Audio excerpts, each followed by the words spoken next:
اور باقی ایک کویشچن بہت سارے لوگ نا مجھ سے کرتے ہیں انگزائٹی سے ریلیٹڈ کہ ہمیں لگتا ہے کہ ہمارے بعد ہمارے بیوی بچوں کا کیا ہوگا. تو میں یہ کہتا ہوں کہ حضرت کہتے ہیں آڈیو میں کہ جو انسان یہ سوچتا ہے کہ اس کے مرنے کے بعد اس کی بیوی بچوں کا کیا ہوگا, اس کا ایمان نامکمل ہے. اس نے پالنے والے کی پالنے والی صفت پہ ایمان ہی نہیں لایا.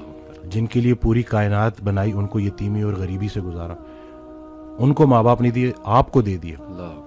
ہم شکر کے مقام کو گلے میں کنورٹ کر دیتے ہیں.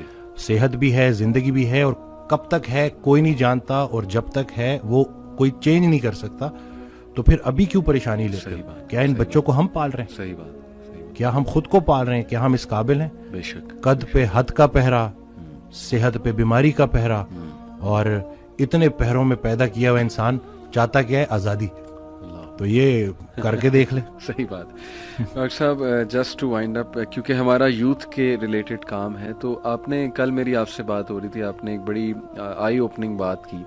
آپ نے کہا کہ ہم نہ ہی مینٹلی, نہ ہی فزیکلی, نہ ہی اسپرچولی اپنی یوتھ پہ کام کر رہے ہیں, اور ہم ایک بہت کمزور جنریشن چھوڑ کر جا رہے ہیں. تو what is your message for the youth in particular, کیونکہ مینٹلی بھی, ایموشنلی بھی, فزیکلی بھی, آپ کی بات ٹھیک ہے, ہم ایک کوئی طاقتور جنریشن نہیں چھوڑ کے جا رہے. دیکھیں اصل میں بہت چیلنجنگ ہے, لیکن ان بچوں کو یہ سمجھنا ہوگا کہ ابھی چونکہ عمر ایسی ہوتی ہے. اس دن بھی ایک کوئی ہارٹ بریک ہو گیا تھا تو پراپر نہ صحیح ڈپریشن میں, تو میں نے اس کو کہا کہ ہر اس انسان کا شکریہ جس نے میری آنکھوں کو آنسو دیے. یہ آنسو مجھے اللہ کے پاس لے گئے. اس انسان کا سب سے بڑا تحفہ یہ جدائی ہے جو تجھے اللہ کے پاس لے کے جائے گی. لوگ کیا کرتے ہیں, یہ جو غیر اسلامی تعلقات, اسی طرح سے غیر شرعی چیزیں, یقین جانے آپ جتنی مرضی دیکھ لیں سکون نہیں ملے گا آپ کو. اور یہی جو آپ کی گروئنگ ایج ہے نا, اس میں آپ کے ہارمونز بھی آن پوائنٹ بہترین ہے. اسی عمر میں آپ نے سپورٹس میں انڈلج ہونا ہے, آپ نے پراپر طریقے سے ڈائٹ کا خیال رکھنا ہے, اور سب سے بڑھ کر یہی لرننگ ایج ہے, اس میں آپ نے سیکھنا ہے. اور جیسے جیسے آپ ایک قدم بڑھائیں گے اللہ کئی گنا زیادہ آپ کے قریب آتا جائے گا. اور یہ ٹرائیڈ اینڈ ٹیسٹڈ چیزیں, مجھے یہ بچپن میں سکھایا گیا تھا کہ صرف شہرت, دولت اور یہی چیزیں ہوں گی تو بس یہی سب کچھ ہے, کیونکہ ہم ادھر ادھر یہی دیکھ رہے تھے. لیکن سب کچھ ہوتے ہوئے بھی انتہائی بڑا خلا تھا جو پورا نہیں ہو رہا تھا. تو ہم تو چلیں, وہ کہتے ہیں اگر سیدھی طریقے سے اللہ کے راستے پہ نہیں آتے تو اللہ گھما کے لے کے آئے گا. تو ہمیں تو بہت سی چیزوں سے آپ نہیں گزریں گے انشاءاللہ ان چیزوں سے.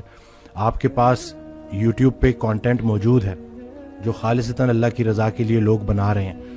ہمارا جو وقت تھا, دور تھا, اس میں ٹھیک ہے ہمیں شاید اس طرح سے توجہ نہیں دی گئی, لیکن اب آپ کے پاس آپشنز ہیں, اور آپ پراپر طریقے سے جو صحیح, دیکھیں دنیا چلی گئی تو چلی گئی, دین چلا گیا تو پیچھے کیا رہ گیا.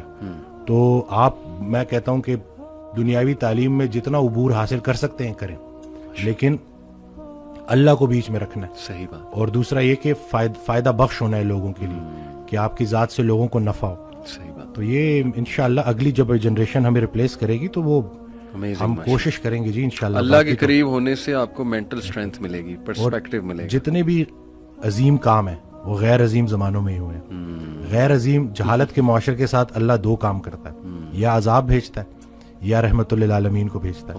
تو رسول اللہ صلی اللہ علیہ وسلم ہمارے دلوں میں ہے, تو جن کے دلوں میں رسول پاک صلی اللہ علیہ وسلم کی عملی محبت ہے اللہ ان پہ عذاب نہیں بھیجتا.